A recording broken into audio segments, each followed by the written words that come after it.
કચ્છના ગાંધીધામમાં આંગડિયા માલિકનું અપહરણ થયું। 4 લોકોએ બંદૂકની અણીએ અપહરણ કર્યું। આંગડિયા માલિક સંકેત નિધિનું અપહરણ કરવામાં આવ્યું।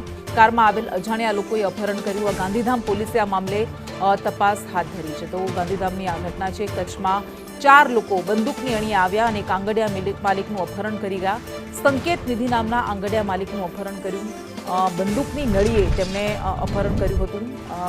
ગાંધીધામ એ ડિવિઝન અને એલસીબી ઘટના સ્થળ પર પહોંચી અને તપાસ હાથ ધરી।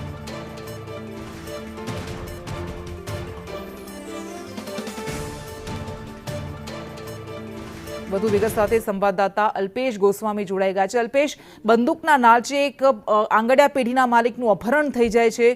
શું વધુ વિગતો સામે આવી છે? તપાસ ક્યાં પહોંચી? ચોક્કસથી ગાંધીધામમાં કાયદો અને વ્યવસ્થાની સ્થિતિ કથળી હોય તે પ્રકારના દ્રશ્યો આજે સામે આવ્યા છે। ગાંધીધામમાં એક આંગડિયાના વેપારી છે તેમનું અપહરણ કરવામાં આવ્યું છે। કારમાં આવેલા 4 શખ્સો છે તે બંદૂક બતાવીને વેપારીનું અપહરણ કરીને ફરાર થયા છે। ઘટનાને પગલે હાલ ગાંધીધામ એ ડિવિઝન, એલસીબી તથા એસપી સહિતના ઉચ્ચ અધિકારીઓ છે તે ઘટના સ્થળે પહોંચ્યા છે। શહેરમાં નાકાબંધી કરવામાં આવી છે। આ કાર અને આરોપીને પકડવા માટે હાલ પોલીસે ચક્રો ગતિમાન કર્યા છે। જી, આભાર।